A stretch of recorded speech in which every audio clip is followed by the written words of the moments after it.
Assalamualaikum warahmatullahi wabarakatuh. Perkenalkan teman-teman, namaku Lovina Aulia, aku dari STT Terpadu Nurul Fikri dengan jurusan Bisnis Digital. Nah, hari ini aku mau menjelaskan sesuatu tentang kepemimpinan, yaitu manajemen diri. Mohon maaf dulu ya, aku tidak bisa menyalakan kamera karena kebetulan rumahku juga lagi apa ya, lagi direnov gitu ya, ada yang rusak. Jadi kalau aku buka kamera kayaknya agak kurang bagus ya, kurang bagus dan kurang apa ya, bikin salah fokus gitu. Jadi lebih baik aku matikan. Gitu, aku harap kalian memaklumi eh hal tersebut ya. Oke, jadi langsung aja masuk ya ke yang pertama, yaitu pengertian. Nah, di sini ada yang udah tahu belum tentang pengertian manajemen diri? Nah, jadi hari ini aku menjelasin ya. Manajemen diri. Manajemen diri adalah kemampuan individu untuk mengatur waktunya, energinya, dan sumber daya mereka secara efektif untuk mencapai tujuan yang telah ditetapkan. Ini melibatkan mengatur prioritas. Ya ampun, maaf ya suaranya. Ini melibatkan mengatur prioritas, mengelola waktu, mengatur tujuan, dan mengambil tindakan yang tepat untuk mencapai kesuksesan pribadi dan profesional. Nah, setelah kita mengerti arti dari manajemen diri, kita bisa lanjut ke selanjutnya, yaitu hal-hal penting. Nah, aku ada beberapa hal penting atau langkah-langkah yang mungkin dapat membantu kamu dalam eh, memanajemen diri. Yang pertama ada menetapkan tujuan. Untuk menetapkan tujuan, kalian identifikasi dulu apa yang ingin kalian capai dalam jangka waktu pendek dan jangka waktu panjang. Buat tujuan yang spesifik. Terus juga tujuan kalian itu harus terukur, harus dapat dicapai, harus relevan, dan ada batasan waktunya. Nah, hal ini disebut dengan SMART goals. SMART goals ini akan membantu kamu fokus pada hal-hal yang penting dan memberikan arahan yang jelas. Nah, mungkin beberapa dari kalian ini belum mengerti ya dari SMART goals ini. Nah, jadi aku akan jelaskan juga mengenai SMART goals.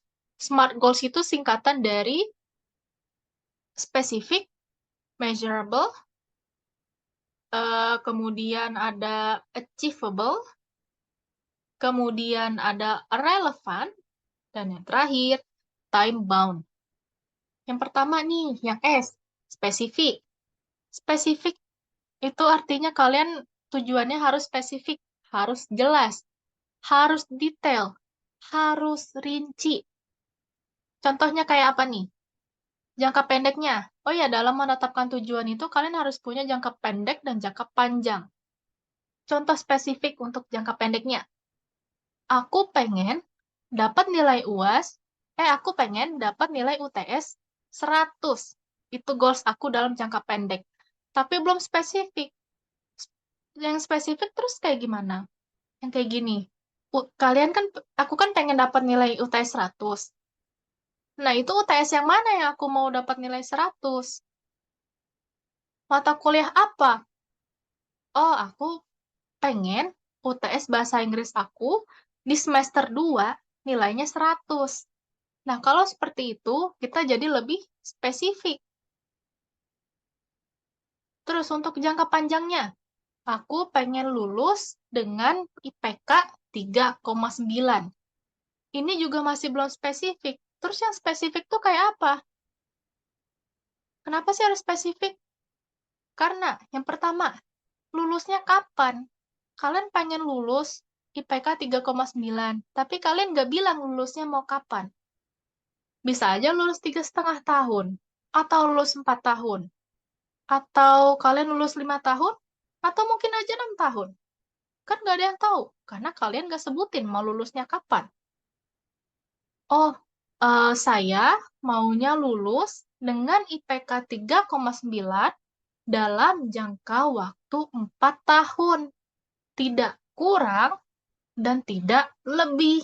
Saya ingin lulus tepat waktu. Nah, kalau seperti ini kan sudah lebih spesifik. Kenapa sih harus dispesifikin? Kenapa nggak biasa aja? Kan sama aja goals-nya. Nggak begitu, karena ya goals itu kan lebih luas ya gitu. Kayak misalkan kayak tadi, pengen lulus dengan IPK 3,9. Lulus apa ini? Lulus dari ujian kah? Lulus dari universitas kah? Lulusnya kapan? Atau mungkin kan bisa aja orang mengartikan kamu lulus dengan IPK 3,9 di tahun kelima kalian kuliah. Kan bisa aja. Jadi nggak spesifik. Nah, itu dia. Terus yang kedua ada M, measurable atau dapat diukur. Kalian harus bisa mengukur kemajuan kalian, baik itu jangka pendek maupun jangka panjang. Kayak contohnya tuh tadi, jangka panjang, aku mau lulus dengan IPK 3,9 dengan jangka waktu 4 tahun. Berarti dalam jangka waktu 4 tahun, aku harus punya ukuran. Misal, dalam semester 1 ini nilaiku A semua. Di semester 2-nya ada yang B+. Di semester 3-nya A lagi nih. Nah, dari situ aku bisa ukur. Oh, ternyata progresku dari semester 1 sampai 3 itu naik turun. Apa nih yang harus aku lakukan? Mungkin aku bisa tambah dengan les nih, atau pelatihan, atau belajar di rumah bareng temen. Buat apa sih? Buat menaikkan progresku yang turun. Tadi kan sempat turun tuh di semester 2-nya. Yang semester 1 dapat A, semester 2-nya B. Berarti kan turun. Nah, gitu. Jadi, kalian tuh bisa ukur yang mana nih yang harus aku perbaiki supaya goalsku tercapai. Gitu. Nah, mengukur kemajuan goals itu penting banget, teman-teman.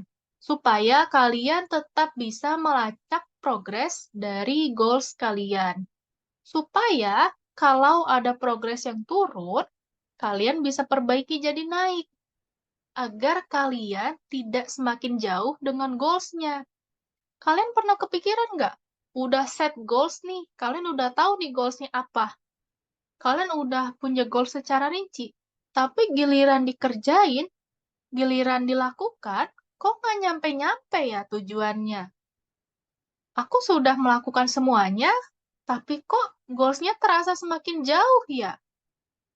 Kok nggak bisa tergapai ya? Kenapa sih kok bisa sampai kayak gitu? Nah, itu bisa terjadi karena kalian nggak punya tolak ukur dalam kemajuan yang kalian lakukan. Bisa saja kalian nggak nyampe-nyampe ke tujuan, ya karena progresnya tuh turun. Di bulan Januari, progresku naik. Habis itu, aku santai-santai aja, mentang-mentang progresnya udah naik, ya udahlah, kan udah naik, biarin aja, gitu. Nah, habis itu, aku nggak ukur lagi. Ternyata, sampai di bulan Maret, progresku turun, yang mengakibatkan aku semakin jauh nih dari goals-nya. Nah, itulah yang menyebabkan aku merasa goals-nya nggak nyampe-nyampe. Gitu. Ini pernah kejadian juga di akun ini real life gitu ya. Jadi, dulu aku punya goals buat punya tubuh yang berisi dan kencang. Ya, gitu. Nah, waktu awal-awal, aku semangat banget olahraga. Tapi ternyata hal itu cuma bertahan beberapa minggu aja nih. Tapi selama aku melakukan olahraga atau jaga makan, aku nggak pernah catat progresnya. Aku nggak pernah tahu berat badanku itu turun berapa. berat badanku ini turun atau naik? Atau apakah massa otot aku ini turun? Atau ternyata massa lemak aku yang turun? Aku ini nambah tinggi nggak sih? Atau aku ini nambah pendek nggak sih? Aku nggak pernah tahu. Sampai akhirnya, udah lewat dalam setahun, aku ngerasa, kok goals aku nggak pernah tercapai ya? Aku udah capek-capek olahraga, aku udah capek-capek jaga makan, dan lain-lainnya. Tapi ternyata sampai setahun pun nggak kesampaian gitu. Kenapa sih bisa kayak gitu? Nah, itu bisa terjadi karena aku nggak pernah melacak progresku. Aku nggak pernah tahu kapan progresku naik atau kapan progresku turun. Nah, kalau progres kita sedang turun, itu kita nggak bisa diamin aja, teman-teman. Kita catat, apa nih progres kita yang turun? Apa nih progres kita yang naik? Kalau progres kita turun, kita harus melakukan sesuatu supaya progresnya ini bisa naik lagi dan aku eh jadi lebih dekat dengan goals gitu. Dan supaya penurunan progres ini tidak bisa menarik aku lebih jauh dari goalsku. Kayak gitu. Terus selanjutnya nih yang ketiga, achievable. Ketiga dari SMART, SMA. Yang A-nya ini achievable. Achievable artinya bisa digapai. Kalian harus lihat dulu nih, apakah goals kalian benar-benar bisa digapai atau tidak. Iya, memang benar. Beberapa orang pernah bilang bahwa mimpilah setinggi-tingginya. Tapi sebagai manusia, kita juga harus memandang sesuatu dengan realistik. Apakah tujuan kalian ini bisa benar-benar digapai atau tidak? Ada banyak sekali orang yang memiliki goals mereka itu tinggi, tinggi banget. Tapi pas dilakuin, ternyata mereka nggak bisa gapai. Kenapa sih bisa begitu? Karena goals mereka jauh, terlalu jauh dan tidak bisa mereka gapai. Contohnya nih kayak gini. Ada orang yang, nih maaf ya aku tidak tidak masuk, tidak bermaksud untuk menghina atau gimana, enggak ya, maaf banget. Ada orang yang, maaf, terlahir tanpa kaki. Dia bercita-cita menjadi seorang atlet lari maraton. Coba kita logikakan. Apakah bisa seseorang yang, maaf, tidak memiliki kaki menjadi seorang atlet lari? Bisa nggak? Kan nggak bisa. Orang kakinya aja nggak ada, berarti nggak realistik dong. Nah, tapi apakah apakah hal itu berarti kita hanya bisa memiliki goals yang rendah? Nggak juga. Nggak juga. Orang yang tidak memiliki kaki tersebut bisa saja menjadi seseorang yang sangat mahir dengan tangannya. Ia bisa saja menjadi seseorang pengrajin atau pelukis yang sangat hebat, yang sangat terkenal. Atau mungkin saja dia bisa menjadi seorang motivator atau seorang pebisnis yang sukses. Tapi, bagaimana kalau kita sudah punya goals, tapi goals-nya tidak bisa dicapai? Nah, pertama kita coba aja dulu. Coba sekuat tenaga, semampu yang kita bisa. Kalau memang masih tidak bisa, tenang aja, jangan khawatir, jangan panik. Masih banyak banget goals lain. Masih banyak sekali, masih banyak, aduh sampai keselak. Masih banyak jutaan goals yang bisa kita pilih sebagai jalan hidup kita. Jangan nyerah. Terus selanjutnya, R. S-M-A-R. R-nya ini relevan.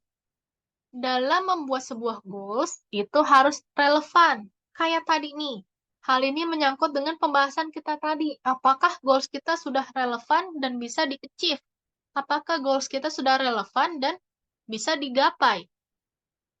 Habis itu yang terakhir, T, time bound, artinya jangka waktu. Maksudnya apa nih? Setelah kalian punya goals, kalian juga harus punya jangka waktu. Misal kayak tadi nih, aku pengen lulus kuliah dengan IPK 3,9. Aku harus tentuin lulusnya itu kapan.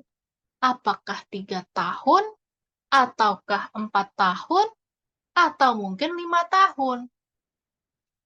Nah, kenapa sih kok harus dikasih jangka waktu?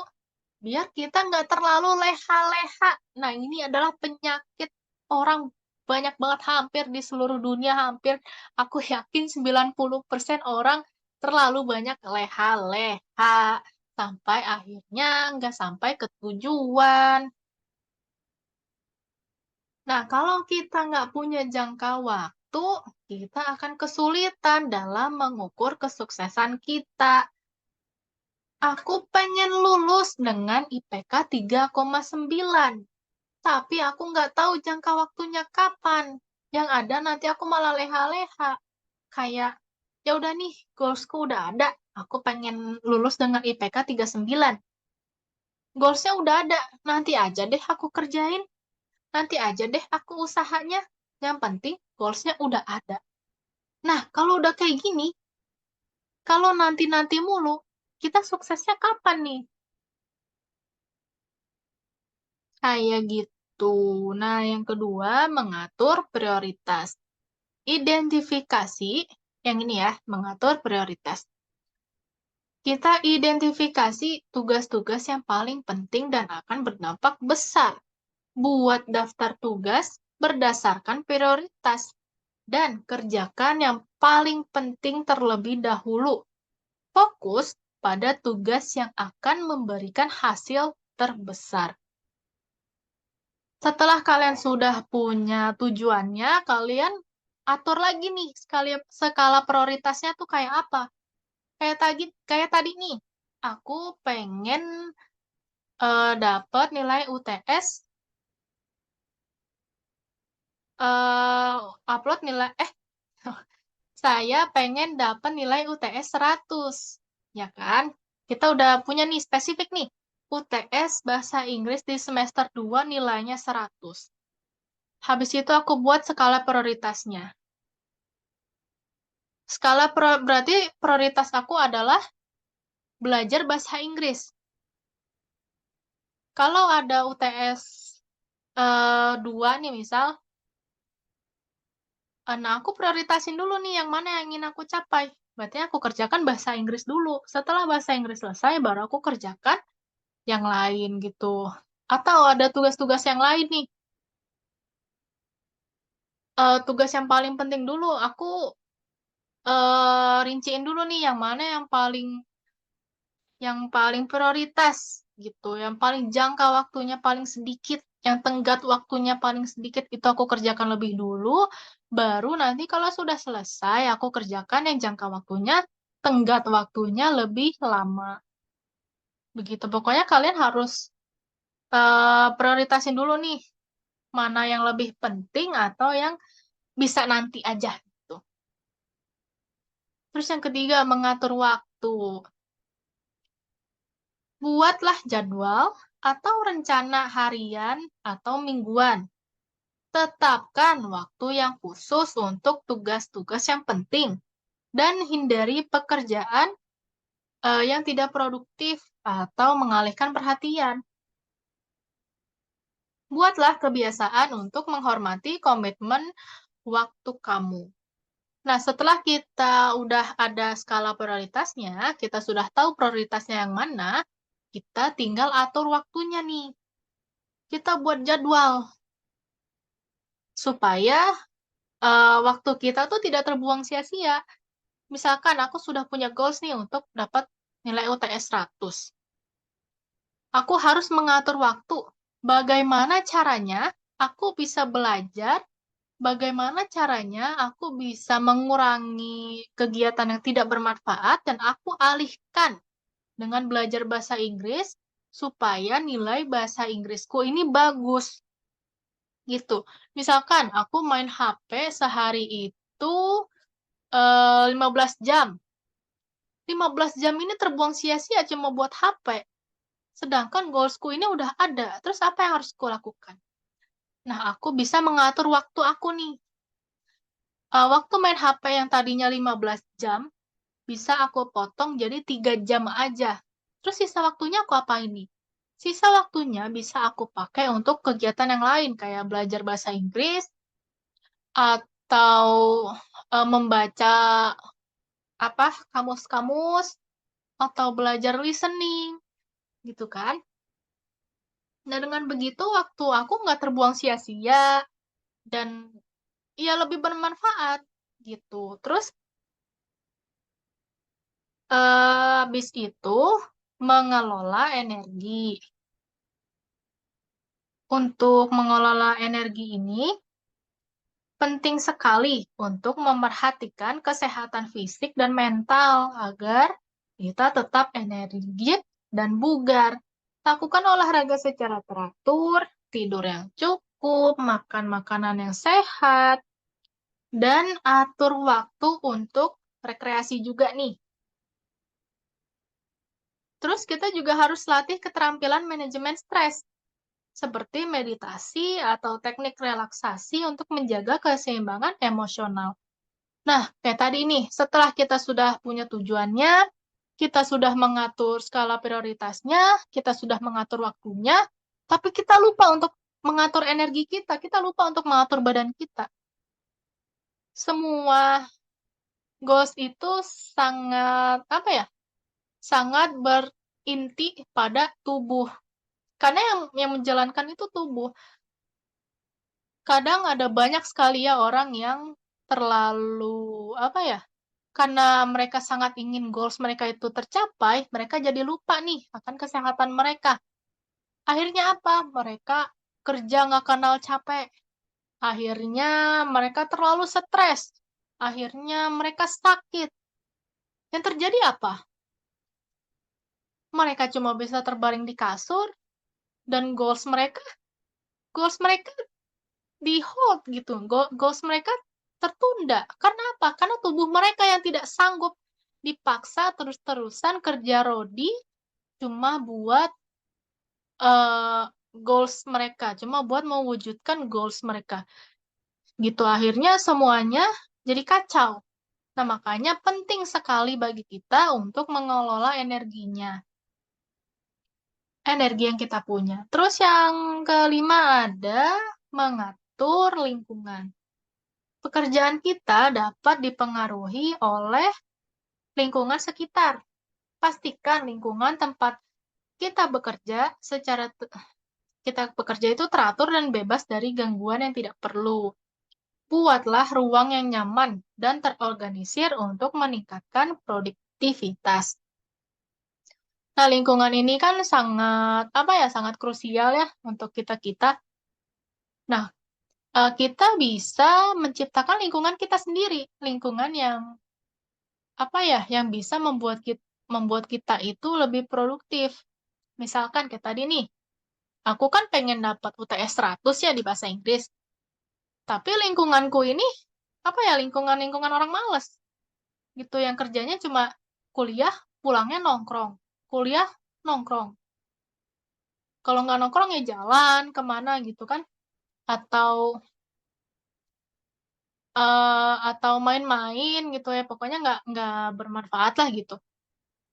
Nah, itu aku bisa ciptakan lingkunganku sendiri. Aku bisa, daripada ikut mereka nongkrong berjam-jam, tidak melakukan apa-apa, aku bisa pulang untuk les misalnya, atau aku mungkin bisa belajar bareng nih sama orang-orang. Akhirnya aku menciptakan lingkunganku sendiri yang bisa membantuku untuk mencapai goals-nya. Kayak gitu. Terus kemudian ada mengatur tindakan. Berkomitmenlah untuk mengambil tindakan yang diperlukan untuk mencapai tujuannya. Jangan terlalu banyak memikirkan hal-hal yang mungkin terjadi atau takut gagal. Ambil tindakan secara konsisten dan terus belajar dari pengalaman Anda. Nah, mengatur tindakan ini juga sangat penting nih. Kita yang memilih, kita mau gimana, tindakan apa yang kita buat, tindakan apa yang kita pilih untuk mencapai goals-nya,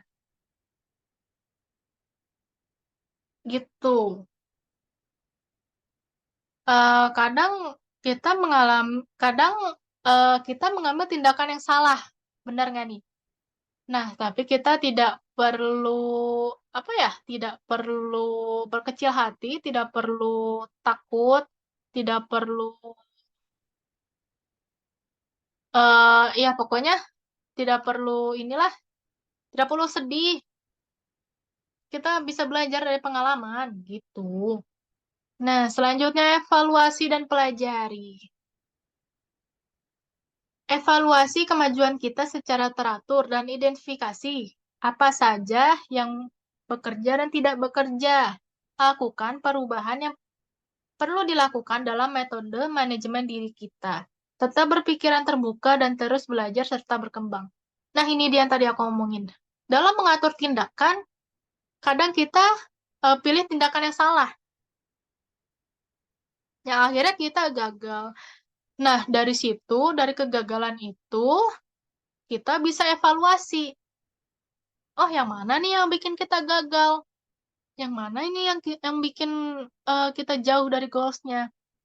Nah, dari situ kita bisa, pelajari dan kita bisa evaluasi nih yang mana yang perlu diperbaiki, gitu. Terus yang terakhir ada menjaga keseimbangan. Manajemen diri yang sukses juga melibatkan menciptakan keseimbangan antara tugas dan waktu pribadi, antara pekerjaan dan kehidupan sosial atau keluarga. Penting sekali untuk memberikan waktu untuk istirahat dan bersantai agar tidak mengalami kelelahan atau kejenuhan. Nah, menjaga keseimbangan ini emang penting banget ya, karena seperti yang tadi aku bilang, dalam mengelola energi, apabila kita terlalu bekerja keras, tubuh kita bisa tumbang, terlalu bekerja keras, ya jiwa kita juga bisa tumbang, gitu loh. Kalau semuanya tumbang, goals kita juga akan tumbang. Jadi penting banget untuk kita menjaga keseimbangan. Terus kenapa? Kenapa? Kenapa sih kita perlu self management dalam hidup kita? Kenapa sih kita harus manajemen diri kita ini? Nah, yang pertama, kalau kita bisa melakukan manajemen diri, kita dapat menjadi orang yang mampu diandalkan. Ketika kita mengetahui cara manajemen diri yang baik, kita dapat menunjukkan kepada atasan di tempat kerja kita atau kepada orang lain bahwa kita adalah orang yang mampu diandalkan. Kita juga bisa menunjukkan kemampuan kita nih dengan menyelesaikan pekerjaan yang kompleks tanpa diawasi atasan. Terus yang kedua, mengerti skala prioritas. Skill manajemen diri ini juga memampukan kamu melakukan beberapa pekerjaan berbeda tanpa merasa kelelahan dan stres. Kenapa bisa begitu? Karena kita sudah tahu nih skala prioritas kita. Kita sudah tahu alur-alur apa yang akan kita lakukan supaya goals-nya itu bisa tercapai. Gitu. Terus yang ketiga, karena kita sudah tahu bagaimana alur-alurnya, manajemen waktu kita menjadi lebih baik. Nah, dengan begitu, kita jadi mampu mengatur produktivitas bekerja kita dan akan menyelesaikan pekerjaan sesuai dengan tenggat waktu yang lebih efisien lagi. Kita nggak buang-buang waktu cuma buat ngerjain satu tugas gitu, karena kita sudah tahu nih, sudah tahu caranya, bagaimana kita bisa menyelesaikan sesuatu tugas, bagaimana kita bisa achieve goals itu dengan baik dan benar. Terus yang terakhir ada kemajuan. Skill self-management ini juga membantu kita dalam memiliki kemajuan yang signifikan dalam karir.